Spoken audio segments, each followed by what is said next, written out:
And what up, it's Ty 1822 here to review WWE Monday Night Raw once again because I didn't like my review from last night. So I'm here again to start it over. So Raw kicks off with Daniel Bryan. Daniel Bryan's father passed away. Had it hard for Daniel Bryan to do this show, but he did do his job and rest in peace to his father. So, Daniel Bryan got a nice pop sorry, to the crowd. You have a rebel during the yes chant. So then Stephanie McMahon comes out. And Stephanie, congratulated Daniel Bryan on his victory at WrestleMania 30, winning the championships. Congratulated him and Rubella on their marriage. So then she let Daniel Bryan know that you will defend your titles against Kane and WWE Extreme Rules. So then Kane loses the place. Stephanie saying, Kane, do not come out here. It's not the right time. So she kept telling him. Out of nowhere, Kane comes out, scares Brie Bella. Then Daniel Bryan went for the attack. Then Kane was just beating down Daniel Bryan. And Stephanie was like, stop it, Kane, And Kane didn't listen to Stephanie. She called him a bastard. Then Kane gave Daniel Bryan a two-stone right on the floor. A two-stone right on the steel steps. A two-stone right through that announce table. Then they put Daniel Bryan on the stretcher. Kane looked like a monster in this segment right here. Hopefully, WWE can keep Kane as a monster, but we all know how predictable this company is when it comes to Kane. He looked like a monster for 2 to 3 weeks, then he'll become a comedy guy. So, let's just hope WWE decides to keep Kane as a monster, but we all know this is not going to last long when it comes to Kane. And it looks like Daniel Bryan about to get the CM Punk treatment because his first reign as a champion, he's not going to main event the pay-per-view. We all know Kane and Daniel Bryan will not clue up the show for WWE Extreme Rules.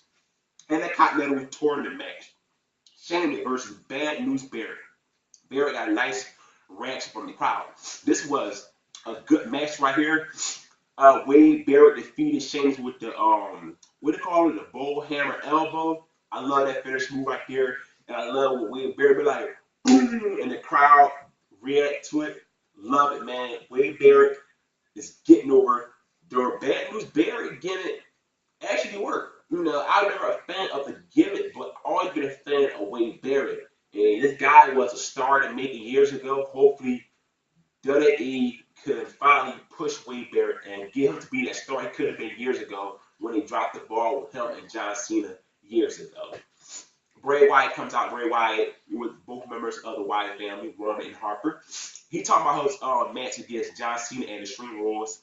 The cage match. They start saying, the song. You got the whole world in your hands, and everybody in the crowd singing along with Bray Wyatt. Another good promo about Bray Wyatt.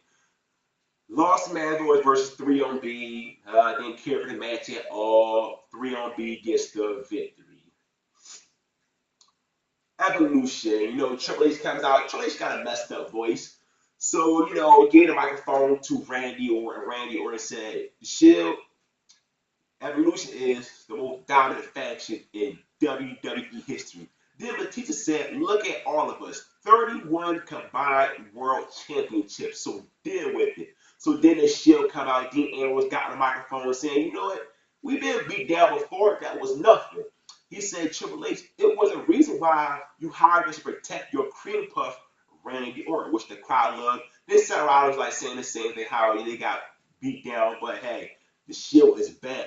So then Roman Reigns got on the microphone and said, I'm going to give y'all an ultimatum. Y'all come down to this ring, or we come out down there to kick y'all asses. So then you had the guys from last week that jumped the Shield on stage of Evolution. And, Triple H said his few words, and that was the end of the segment. This was a very good segment. I can't wait to see this match at Extreme Rules. And this is your main event for WWE Extreme Rules. Not Kane versus Daniel Bryan for the championships. The Shield versus Evolution. The Usos versus Cody Rhodes and Goldust. Ryback and Curtis Axel on commentary. The Usos defeated Cody Rhodes and Goldust short match. Then you had Cody Rhodes, just walked out on Goldust, and Goldust all confused what happened. Now, it looks like they're going to finally split these two up. A lot of people wanted these guys to split up long ago before they could have a match at WrestleMania. So then you had Ryback and Curtis Axel attacking the Usos, and I think Cole did say it will be a tag team championship match at Extreme Rules, most likely a pre-show match, back to back for the Usos. Layla with Fandango with my bad, with I already said with Layla had a match against Emma, and she's with Tina Morella.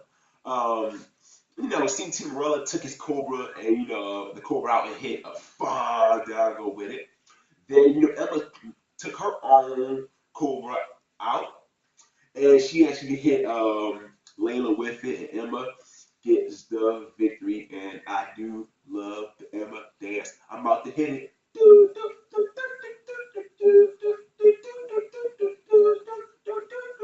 Yeah, I ain't scared to hit that dance right on camera. I ain't scared to do that dance right there. How many people here in the YWC get on camera and do the Emma dance like I just did?